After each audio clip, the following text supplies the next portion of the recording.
오늘 우리에게 주시는 하나님 아버지의 말씀은 고린도전서 16장 1절에서 4절 말씀입니다. 고린도전서 16장 1절에서 4절까지 제가 봉독해 드리겠습니다. 성도들을 도우려고 모으는 헌금에 대하여 말합니다. 내가 갈라디아 여러 교회에 지시한 것과 같이 여러분도 그대로 하십시오. 매주 첫날에 여러분은 저마다 수입에 따라 얼마씩을 따로 저축해 두십시오. 그래서 내가 갈 때에 그제야 헌금하는 일이 없어야 할 것입니다. 내가 그리로 가게 되면 그때 여러분이 선정한 사람에게 내가 편지를 써주어서 그가 여러분의 선물을 가지고 예루살렘으로 가게 하겠습니다. 나도 가는 것이 좋다면 그들은 나와 함께 갈 것입니다. 아멘. 우리가 이 새벽 기도의 시간에 계속해서 고린도전서 말씀을 나누는데요. 오늘서부터 이제 또 16장 말씀이에요. 그래서 이제 마지막 장을 이제 살펴볼 텐데요. 지금 고린도 교회에 우리가 여러 가지 문제들이 있었어요. 또 갈등도 있었고, 또 은사 문제 부분이 있어서 12장서부터 14장까지 그 부분들도 다뤘고요. 또 15장에서는 이제 부활에 관해서 몇몇 사람들이 믿지 못하겠다는 것이죠. 또 그게 과연 가능할까? 그 부분에 대해서 바울이 15장 긴 장이었어요. 이 속에서 바울이 이제 부활이 어떤 것인지를 이제 설명을 했죠. 이제 16장에 이제 들어와서 지금 바울은 그런 부활 신앙을 가진 사람들이, 그런 사람은 실제 생활을 어떻게 해야 되는가, 그 부분을, 또 그 부활 신앙은 실제 생활에서 어떻게 드러나야 하는지 그 부분을 또 전하고 있습니다. 오늘 첫 번째로 오늘 보면 이 헌금에 관한 부분을 하고 있어요. 그러니까 이 헌금은 어떤 헌금이냐면 구제 헌금이에요. 예루살렘 교회에 여기 보면 성도를 도우려고 모으는 헌금에 대하여 말합니다. 그러니까 구제 헌금에 관한 부분인데, 이거는 부활의 신앙을 가진 사람이 말로만 내가 신앙을 한다, 믿음을 가졌다, 또 사랑합니다 말하는 것이 아니라 실제적인 그 삶 속에서 사랑의 나눔이 있어야 된다. 이 부분을 이야기하고 있는 것이죠. 단순히 여기 헌금은 단순히 교회의 재정을 부족해서 또 그것을 충당하려고 하는 요청이 아니라 예루살렘 교회 성도들을 향한 또 구제 헌금이었습니다. 당시 모교회인 예루살렘 교회는 여러 가지 극심한 경제적인 어려움에 처했어요. 우리가 사도행전 11장 27절에서 30절에 나와 있는 그런 상황들이 이제 볼 수 있는데요. 거기에 몇 년 동안 있었던 기근으로 인해서, 가뭄으로 인해서 예루살렘 전체가 굉장히 힘든 그러한 상황 가운데 처해져 있습니다. 그래서 사는 것까지, 이제 생계까지 위협을 받을 정도로, 그 정도로 큰 위협이 있었던 것이죠. 또한 이 교회, 이 초대교회, 예루살렘 교회 박해로 인해서, 그 박해라고 하는 것은 스데반 집사님이 이제 설교한 이후로 이 굉장한 박해가, 또 유대인으로부터 있는 박해들이 예루살렘 교회에 있었단 말이죠. 그 일로 인해서 단순히 그냥 한 사람이 복음을 전하다가 이렇게 됐나 보다, 이런 것이 아니라 이 당시에는 예수를 그리스도로 고백하고 그 따르는 사람들은 세 가지를 각오해야 된다고 했습니다. 그래서 뭐예요? 직업을 잃어버릴 각오를 해야 되고요. 공직자들은 그 자리를 더 이상 유지할 수 없음을 각오해야 되고, 또 생명까지 위협을 받고 죽임을 당할 수 있는 그런 상황이란 말이죠. 그러다 보니까 내가 그리스도인이다, 예수 믿는 자다 그러면 직장을 잡는 게 쉽지 않은 거예요. 쉽지 않다는 것은 경제적인 궁핍함이 바로 온다는 거예요. 즉 예루살렘 교회가 그러한 그냥 이중고로 지금 고통 가운데 있는 거죠. 그 소식을 들었던 바울이 지금 갈라디아 지역에 있는 교회들에게도 또 모금을 해서 구제연금을 지금 요청을 한 상태고, 지금 여기 있는 고린도 교회에도 그것을 요청을 하는 거예요. 그러니까 그들의 지금 바울에게 문제가 없고 다른 사람에게 상관이 없으니까 그냥 그거는 예루살렘 교회에서 알아서 하겠지, 이런 게 아니라 한 영혼이 또 한 지체가 어려움을 겪고 또 궁핍함에 있는 것을 그냥 볼 수 없었던 것이죠. 그래서 지금 요청하고 있는 거예요. 만약에 이게 바울이 자기가 지금 궁핍해서 자기가 어려워서 나를 좀 도와주십시오.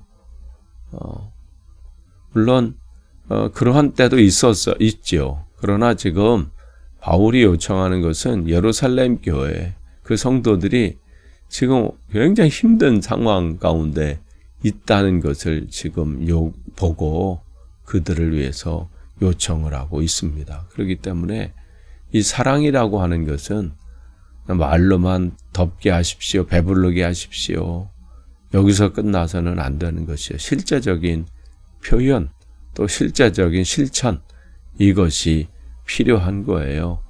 나에게 하나님께서 허락해 주신 것을 흘러가게 하는 것이죠.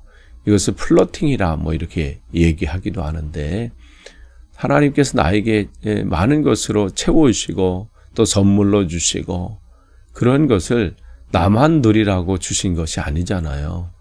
그것을 흐르게 해서 또 궁핍한 사람들에게, 어려움을 당하고 있는 이들에게 전달하고 흘러가게 해서 주님의 사랑을 느끼도록 하기 위해서 우리에게 채워 주신 거거든요. 그래서 이제 바울은 2절에 분명히 얘기합니다. 매주 첫날에 여러분은 저마다 수입에 따라 얼마씩을 따로 저축해 두십시오. 그러니까 매주 첫날은 언제겠어요? 주일이죠. 그러니까 그 주일날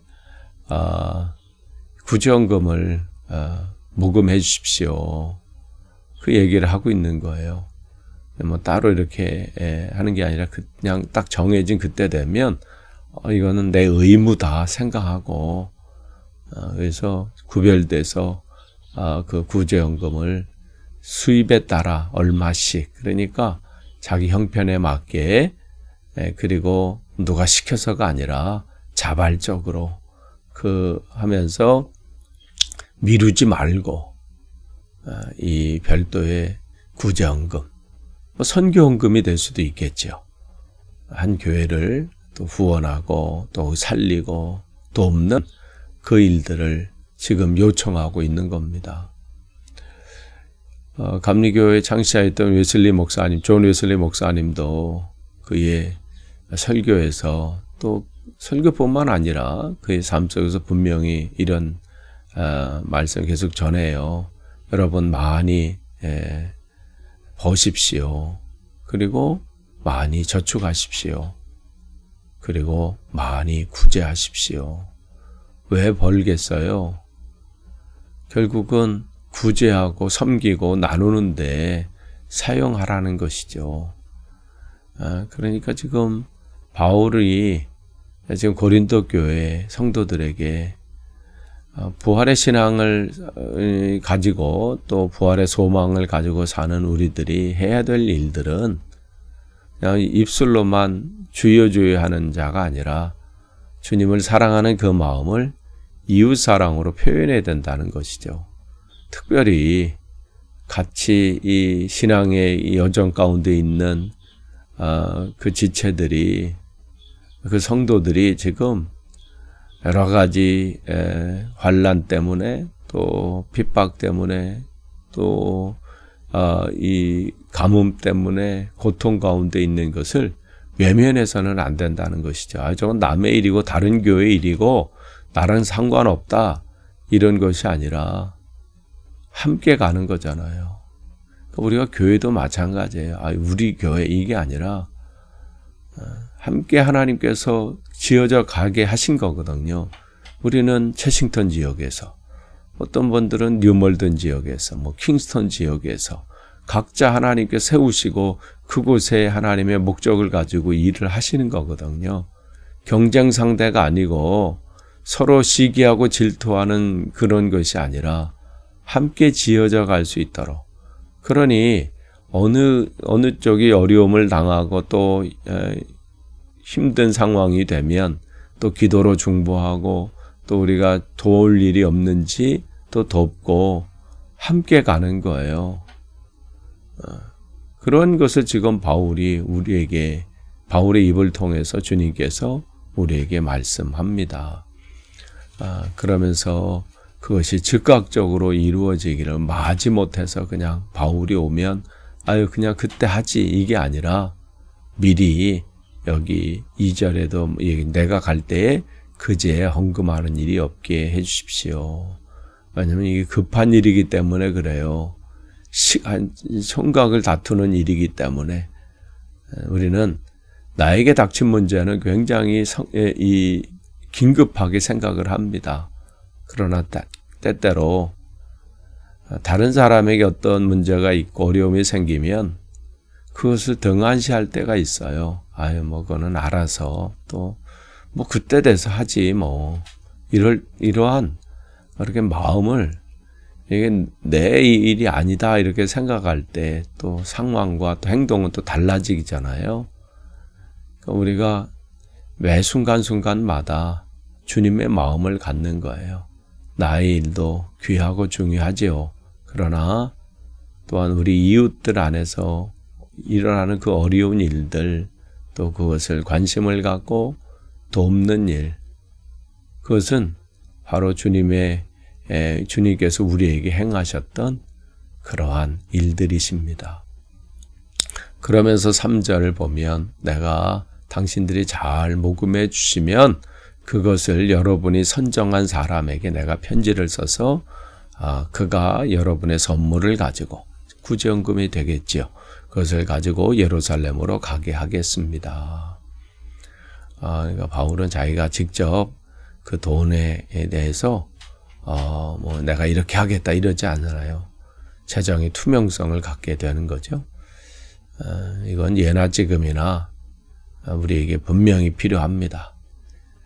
이 목회를 하다 보면 또 교회가 재정적인 문제 때문에 곤란을 당하고 어려움을 당하는 부분들이 참 많아요. 투명하지 못해서 그것을 제대로 사용하지 못해서 이것 때문에 말도 나오고 또 갈등이 생기게 되고 또 어려움이 생기게 되는 것 중에 하나가 재정적인 문제거든요. 바울은 그 부분에 대해서 당신들이 선정한 그 사람을 통해서 내가 보내도록 하겠습니다. 왜냐하면 이 재정이라고 하는 것이 교회 특별히 헌금이라고 하는 것이 얼마나 귀한 거예요. 단순히 돈이 아니잖아요. 성도들 한 사람 한 사람이 그야말로 피땀을 흘려서 수고한 것으로 얻은 것이잖아요. 그런 것들을 헌금할 때는 그 헌금이 정말 귀한 곳에 제대로 쓰임받기를 바라는 마음이 거기에 있어요. 그러니까 사용하는 사람들은 그것을 정말 귀하고 더욱더 귀하게 생각하고 잘 사용해야 되는 거예요. 이건 우리 거니까 우리가 알아서 하자 이런 마음이 아니라 이건 있을 수 없는 것이죠. 그건 하나님의 진노를 사는 거예요. 정말 귀하게 또 사용할 때도 또 신중하게 제대로 사용하는지 그것을 또 점검하고 또 점검하는 것이죠. 오늘 우리가 특별히 교회 재정을 맡은 사람들, 또 거기에 관여된 사람들은 정말 다시 한번 또 점검하고 또 점검해야 합니다. 오늘 바울은 이 말씀을 통해서 사랑의 표현을, 부활의 신앙을 가진 사람들은 제대로 된 사랑의 표현을 해야 되고 또 사랑의 섬김을 해야 된다 말씀을 하고 있습니다. 오늘 우리 주위에 우리의 사랑이 필요로 하는 이들, 또 우리의 섬김이 필요로 하는 이들을 여러분이 보셨다면 구체적으로 그들에게 그 사랑을 표현하시는 또 복된 하루 되시기를 축복합니다. 기도하겠습니다. 하나님, 오늘도 주님 말씀을 하루를 시작합니다. 오늘도 주님의 그 사랑을 또 우리 이웃들에게 온전히 표현하고 섬기고 구제하는 그런 데 앞장설 수 있도록 우리를 인도해 주옵소서. 예수님의 이름으로 기도합니다. 아멘.